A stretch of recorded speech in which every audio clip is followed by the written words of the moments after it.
So firstly, of course, Jim Rohn ಅಂತ ಅವ್ರದ್ದೊಂದು famous ಮಾತಿದೆ, take care of your body because that's the only place you have to live ಅಂತ. ಅಂದರೆ ಜನಸಾಮಾನ್ಯರಿಗಾಗಿರಲಿ ಅಥವಾ body ಬಿಲ್ಡಿಂಗ್ನ ಒಂದು ಪ್ರೊಫೆಷನ್ಗೆ ತೊಗೊಳೋರಾಗಿರಲಿ, ಎಲ್ರಿಗೂ the very existence happens in this body which is a temple. And ಕೆಲವರು ಅದನ್ನು ವರ್ಷಿಪ್ ಮಾಡ್ತಾರೆ, ಕೆಲವರು ಇದನ್ನು ಇಗ್ನೋರ್ ಮಾಡ್ತಾರೆ, ಕೆಲವರು ಅದನ್ನು ಅಬ್ಯೂಸ್ ಮಾಡ್ತಾರೆ, ಕೆಲವರು ಅದನ್ನು I don't know, there are multiple words that one can coin next to this. So from your lens, wherein, body building ne ನೀವು ಒಂದು ಪ್ರೊಫೆಷನ್ ಆಗಿ ತೊಗೊಂಡು with 27+ years in this industry and still going strong, want to understand the first thing as to how to treat a body. ನೀವು ಹೇಳಿದಂಗೆ body is the temple and then that's the only thing you have to take care of, because ಯಾಕಂದರೆ in return that's what takes care of you also, because it's like a mirror ತರ.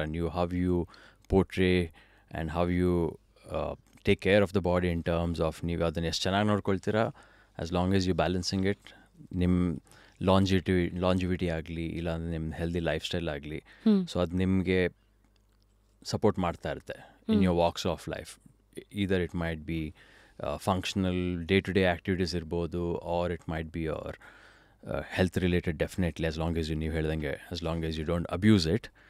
So depending on what you want from the body, you will have to take care of it. ನೀವು ಎಷ್ಟು ಮಟ್ಟಿಗೆ ಅದನ್ನು ಜೋಪಾನವಾಗಿ ನಡ್ಸ್ಕೊಂಡು ಹೋಗ್ತೀರಾ, ಹುಷಾರಾಗಿ ಅದನ್ನು ಟ್ರೀಟ್ ಮಾಡ್ತೀರಾ ಜೆಂಟ್ಲಾಗಿ, ನಿಮ್ಮ ಹೆಲ್ತ್ನ ಬಾಡಿ ನಿಮ್ಮ ಡಿಫ್ರೆಂಟ್ ವಾಕ್ಸ್ ಆಫ್ ಲೈಫ್ ಆಗಲಿ ನಿಮ್ಮದು ಏಜ್ನ ಗ್ರೇಸ್ಫುಲ್ಲಿ ಆಗಿ ಹೆಲ್ಪ್ ಮಾಡುತ್ತೆ ಏಜ್ ಆಗೋಕ್ಕೆ ಬೇಸಿಕಲಿ.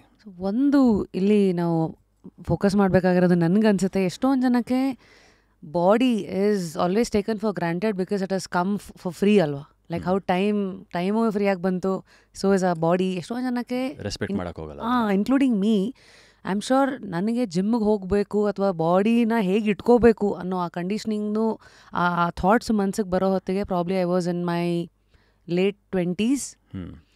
ಆ್ಯಂಡ್ ಬಿಕಾಸ್ ನಾನು 84 ಬಾರ್ನ್, ಅವಾಗೆಲ್ಲ ಇನ್ನು ಜಿಮ್ ಎಲ್ಲ ಅಂದರೆ ಇವಾಗಿನ ಥರ it never use to be part of your life style. ಅವಾಗ ಇಟ್ ಯೂಸ್ ಟು ಬಿ ದಪ್ಪ ನೀಡ್ ಬೇಸದು, ದಪ್ಪ ಅದರ ಸಣ್ಣ ಹಾಕೋಬೇಕು, ಮದುವೆ ಫೋಟೋಗಳಲ್ಲಿ ಸಣ್ಣ ಕಾಣಿಸ್ಬೇಕು, ಸೊ ಅದಕ್ಕೆ ವರ್ಕೌಟ್ ಮಾಡಿ ಅಂದ್ಬಿಟ್ಟು ಆ ಟೈಮಲ್ಲಿ. But today it is a way of life, ಎಲ್ಲ ಪ್ರತಿಯೊಬ್ಬರು, it could be a teenager, it could be an old person, ಯಾರೇ ಆದ್ರೂ ವರ್ಕಿಂಗ್ ಔಟ್ ಫಾರ್ 1 hour ಅಥವಾ 2 hours a day, ಅಥವಾ ಅಂದರೆ ಗಿವಿಂಗ್ ದೇಹಕ್ಕೆ ಕಾರ್ಡಿಯೋ ಆಗಿರಲಿ, ಸ್ಟ್ರೆಂಗ್ತ್ ಟ್ರೈನಿಂಗ್ ಆಗಿರಲಿ, ಅಥವಾ ಇವನ್ ಯೋಗ ಮೂಲಕ ಸ್ಟ್ರೆಚಿಂಗು, ಅಥವಾ any sport that they play, ಇದೆಲ್ಲದರ ಮೂಲಕ ದೇಹನ ಕಟ್ಟುಮಸ್ತಾಗಿ ಇಟ್ಕೋಬೇಕು ಅನ್ನೋದು ಬೇರೆ ಥರ ಅರ್ಥ ಆಗಿದೆ. So I want to start my question with, ನೀವು ಆಗಲೇ ಹೇಳಿದ್ರಿ ನಿಮಗೆ ದೇಹದಿಂದ ಏನು ಬೇಕು ನಿಮಗೆ ಅದ್ರ ಪ್ರಕಾರ ಯು ಕ್ಯಾನ್ ಡೂ ಅಂತ. ಏನು ಬೇಕು ಅಂತ ಹೆಂಗೆ ಗೊತ್ತಾಗುತ್ತೆ? How do we understand our own body and from what age should we start doing all of this? I mean, coming back to like we're pretty much of the same generation ಥರ. So ಆ ಜನ್ರೇಷನಲ್ಲಿ what I've seen the difference is, ಇವಾಗ ಮುಂಚೆ ಹೆಣ್ಮಕ್ಳಿಗೆ ಜಿಮ್ಗೆ ಹೋಗೋದು ಒಂಥರ was like no. ಯಾಕಂದರೆ ಮನೆಗಳಲ್ಲಿ ದೇ ಥಾಟ್ ಇಟ್ ವಾಸ್ ಹುಡುಗರದು ಏರಿಯಾ ಆಫ್ ಇಂಟ್ರೆಸ್ಟ್, ಅವ್ರ ಹುಡುಗರಿಗೆ ಜಿಮ್ ಇಸ್ ಮೆಂಟ್ ಫಾರ್ ಹುಡುಗರು ಅಂದ್ಬಿಟ್ಟು.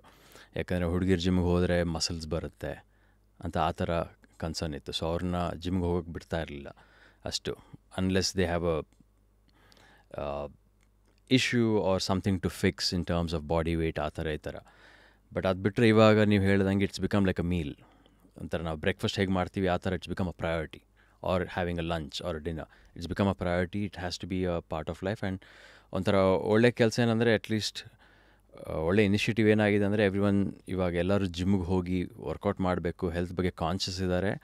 ಸೊ ಅದು trend has definitely changed, and the percentage of male female has definitely matched up compared to what it use to be. ಮುಂಚೆ at least ಒಂದು 10% women in a gym ಇದ್ದರೆ, ಇವಾಗ at least it's come to 30%, 40%, which is a good thing. But what you need from the body is interesting, ಯಾಕಂದರೆ it depends on their ನಿಮ್ಮ life style ಮೇಲೆ depend ಆಗುತ್ತೆ. So ಎಲ್ಲರಿಗೂ ಇವಾಗ to build a muscle is not like a comfortable thing for everyone in the house, depending on each of them in the lifestyle alva. Aurdu their lifestyle might not permit them to go to the gym or eat on a regular time and rest for 8 hours. A luxury ellargu iralla. But what I would suggest is at least a basic thing of half an hour of workout ಮಾಡಿ, but a balance of weight training ಆಗಲಿ, cardio ಆಗಲಿ, yoga, a balance of all these things na in a week ಹಾಕೊಳ್ಳಿ. But how do you know what you need to get ಅನ್ನೋದು, if you're not from a fitness background, simple thing would be to get into a gym, meet a trainer, experienced trainer.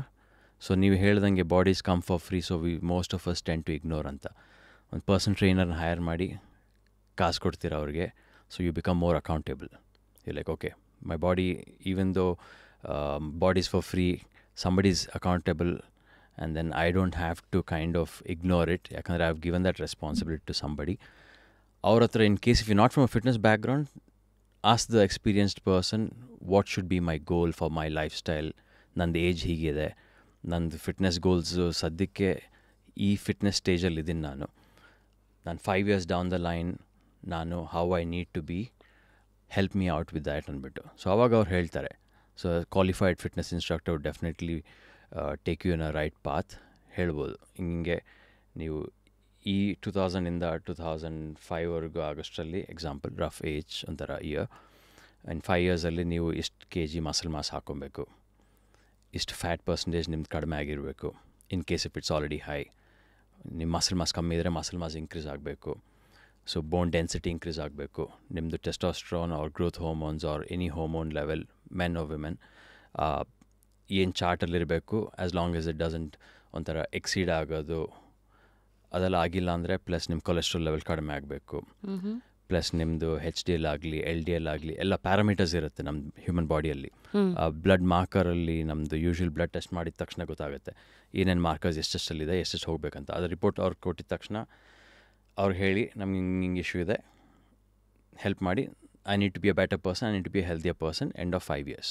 So ಅವಾಗ they'll chart out what is suppose to be done in the next 5 years. Accordingly back track ಮಾಡಿ, ಅದಕ್ಕೆ you will have to workout so many hours. ಈ ವಾರದಲ್ಲಿಷ್ಟು workout ಮಾಡಬೇಕು, ದಿನದಲ್ಲಿಷ್ಟು nutrition ಇರಬೇಕು, proteins, carbohydrates, fats, vitamins, minerals ಎಲ್ಲ chart out ಮಾಡಿಬಿಟ್ಟು ಕೊಡ್ತಾರೆ. And then it's left to us. ನಾವು ಅದರ ಇನಿಷಿಯೇಟಿವ್ ತಗೊಂಡು ಕನ್ಸಿಸ್ಟೆನ್ಸಿ ಆಗಿ ಫಾಲೋ ಮಾಡೋದು.